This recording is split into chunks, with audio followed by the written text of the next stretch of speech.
مالدیپ میں اقتدار کے لیے جاری کشمکش کے نتیجے میں ہنگامی حالت نافذ کی جا چکی ہے۔ پارلیمنٹ پر فوج کا کنٹرول ہو چکا ہے اور بعض سینئر شخصیات کو گرفتار بھی کیا جا چکا ہے۔ ممکنہ طور پر چین، بھارت، امریکہ اور سعودی عرب اس صورتحال کو خطے میں اپنے سیاسی اور جغرافیائی عزائم تشکیل دینے کے لیے استعمال کریں گے۔ مالدیپ کے صدر عبداللہ یامین اور جلا وطن سابق صدر محمد نشید جو بیرون ملک جانے سے قبل قید میں تھے، ان کے مابین سیاسی آویزش جاری ہے۔ محمد نشید اپنے ملک میں چین اور سعودی عرب کے مفادات اور ترجیحات کے سخت مخالف ہیں۔ یہ ایک ایسا عنصر ہے جو ان دونوں ممالک کے ساتھ مالدیپ کے تعلقات پر براہ راست اثر انداز ہوگا۔ مالدیپ میں بڑے پیمانے پر ان ممالک نے جو سرمایہ کاری کی ہوئی ہے، اس کی بدولت مالدیپ کے شہریوں کی سماجی اور سیاسی زندگی پر نمایاں اثرات مرتب ہوئے ہیں۔ اقتدار کے لیے جاری اس کشمکش میں مامون عبدالقیوم کا بھی اہم کردار ہے۔ وہ ایسے سیاستدان ہیں جو طویل ترین عرصے تک ملک کے صدر رہ چکے ہیں۔ گزشتہ ہفتے ہی مامون عبدالرشید کے داماد اور چیف جسٹس سمیت سینئر ججوں کو گرفتار کر لیا گیا تھا۔ ان سب پر کرپشن اور حکومت کو ختم کرنے کی کوشش کے الزامات عائد کیے گئے تھے۔ اقوام متحدہ کے ہائی کمشنر برائے انسانی حقوق زید رعد الحسین نے صدر یامین کی جانب سے ہنگامی حالت کے نفاذ کو جمہوریت پر بھرپور حملہ قرار دیا ہے۔ صدر یامین نے سپریم کورٹ کے ایک فیصلے کے فوری بعد ہی ملک میں ایمرجنسی نافذ کر دی تھی۔ سپریم کورٹ نے اپنے اس فیصلے میں حکم دیا تھا کہ جیلوں میں بند اپوزیشن کے تمام سیاستدانوں کو رہا کر دیا جائے۔ عدالت عظمیٰ کے اس فیصلے کو تسلیم کرنے کے بجائے حکومت نے ملک میں ایمرجنسی نافذ کر دی۔ ایمرجنسی کے تحت نہ صرف یہ کہ شہریوں سے اجتماع کا حق چھین لیا گیا، بلکہ حکومت کو شہریوں اور ان کے گھروں کی تلاشی لینے، یہاں تک کہ ان کی جائیداد ضبط کرنے کے اختیارات بھی مل گئے۔ عدالت عظمیٰ کے فیصلے سے ایسا محسوس ہوتا ہے کہ اس سے سابق صدر محمد نشید کو بہت فائدہ ہوگا، کیونکہ اس کے بعد وہ آئندہ الیکشن میں صدر یامین کو چیلنج کرنے کے لیے زیادہ بہتر پوزیشن میں آ جائیں گے۔ یہ الیکشن رواں سال کے آخر میں ہونے والے ہیں۔ عدالتی فیصلے سے یہ امکان پیدا ہوا تھا کہ الیکشن کے بعد قانون ساز اسمبلی میں اپوزیشن کو اکثریت حاصل ہو جائے گی۔ مالدیپ کا رقبہ 820 کلومیٹر اور اس کی آبادی 4,20,000 افراد پر مشتمل ہے۔ اسے سیاحت کا ایک مقبول مقام مانا جاتا تھا، لیکن اب ماحولیاتی تبدیلیاں سیاحت میں مالدیپ کی اس منفرد حیثیت کے لیے خطرہ بن چکی ہیں۔ یہاں یہ ذکر بھی ضروری ہے کہ سابق صدر مامون عبدالقیوم موجودہ صدر یامین کے سوتیلے بھائی ہیں۔ وہ نہ صرف صدر یامین بلکہ سابق صدر محمد نشید کے بھی سخت خلاف ہیں۔ محمد نشید نے 2008 کے دوران ملک کے پہلے عام انتخابات میں مامون عبدالقیوم کو شکست دی تھی۔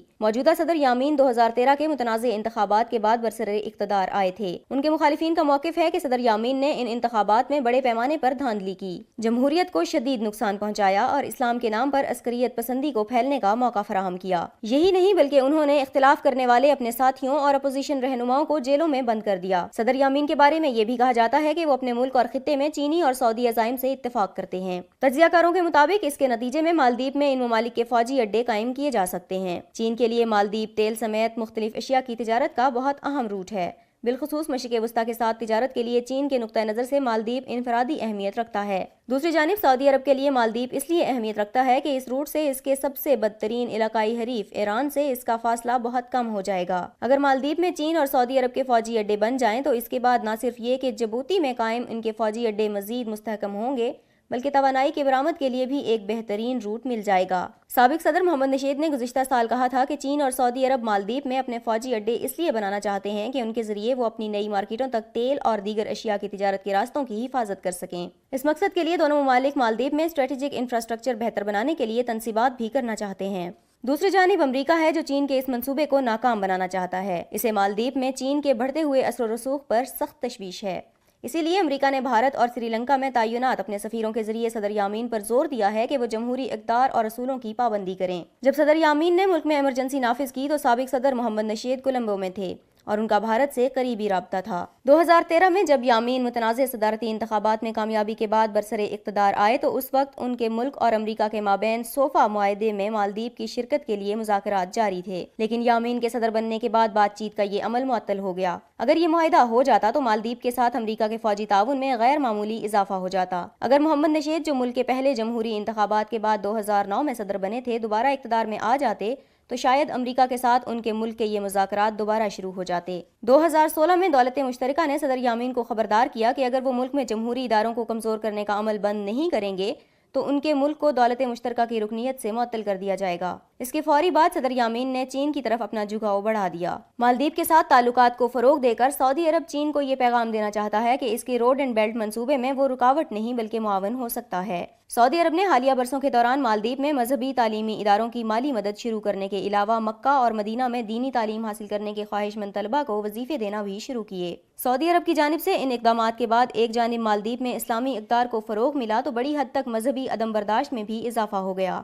مہنگے سیاحتی مقامات کے سوا کسی اور جگہ مغربی انداز کی پارٹیاں، خواتین کا مردوں کے ساتھ رقص اور ساحل سمندر پر مغربی لباس وغیرہ کو نہایت برا سمجھا جانے لگا۔ یہ ذکر بے جا نہ ہوگا کہ مبصرین کے مطابق شام اور عراق جانے والے جنگجوؤں میں مالدیپ کے شہریوں کی بڑی تعداد شامل تھی۔ اگر آبادی کے تناسب سے دیکھا جائے تو یہ تعداد دیگر ممالک کی نسبت جو اس تنازع میں براہ راست فریق نہیں ہے زیادہ تھی۔ سابق صدر محمد نشید نے کہا ہے کہ سعودی عرب یوں تو داعش کا سخت مخالف ہے، لیکن گزشتہ 30 سال سے وہ مالدیپ میں جو پروپیگنڈا کر رہا ہے وہ داعش کے نظریات سے بہت مشابہ ہے۔ محمد نشید نے کہا کہ شاید سعودی عرب کا یہ خیال ہے کہ اس طرح وہ مالدیپ کے شہریوں کے دلوں میں اپنے لیے جگہ بنانے میں کامیاب ہو جائے گا۔ مالدیپ کے دو سابق صدور مامون عبد القیوم اور محمد نشید نے بھارت پر زور دیا ہے کہ وہ ان کے ملک میں قید کیے گئے ججوں اور سیاسی قیدیوں کی رہائی کے لیے مالدیپ کے صدر یامین پر دباؤ ڈالیں۔ محمد نشید نے تو یہاں تک کہہ دیا کہ بھارت کو چاہیے کہ مالدیپ میں اپنے نمائندے تعینات کر دے۔ یاد رہے کہ 1980 کے عشرے میں بھارت نے مالدیپ میں بغاوت کو کچلنے میں اہم کردار ادا کیا تھا۔ بھارت نے اپنے ایک بیان کے ذریعے مالدیپ کے صدر یامین پر زور دیا کہ وہ قانون کی بالادستی اور جمہوری اقدار کی پابندی کو یقینی بنائیں۔ بھارتی بیان میں مزید کہا گیا کہ ریاست کے تمام اداروں کی جانب سے عدلیہ کا احترام اور اس کے فیصلوں کی پابندی ضروری ہے۔ امریکی محکمہ خارجہ نے صدر یامین پر الزام لگایا کہ انہوں نے باقاعدہ منصوبے کے تحت سیاسی مخالفین کے خلاف کارروائیاں کی۔ تقریباً تمام اہم سیاسی شخصیات کو جیل میں ڈال دیا یا ملک بدر کر دیا۔ پارلیمنٹ کے ارکان کو عوامی احساسات کی ترجمانی سے روک دیا۔ انسانی حقوق کو پامال کرنے کے لیے قوانین میں من پسند ترامیم کی گئیں اور حکومتی اداروں کو جان بوجھ کر کمزور کر دیا گیا۔ ان تمام باتوں کے باوجود خیال ہے کہ صدر یامین امریکہ اور چین کی پشت پناہی سے فائدہ اٹھاتے ہوئے اپنی روش پر قائم رہیں گے،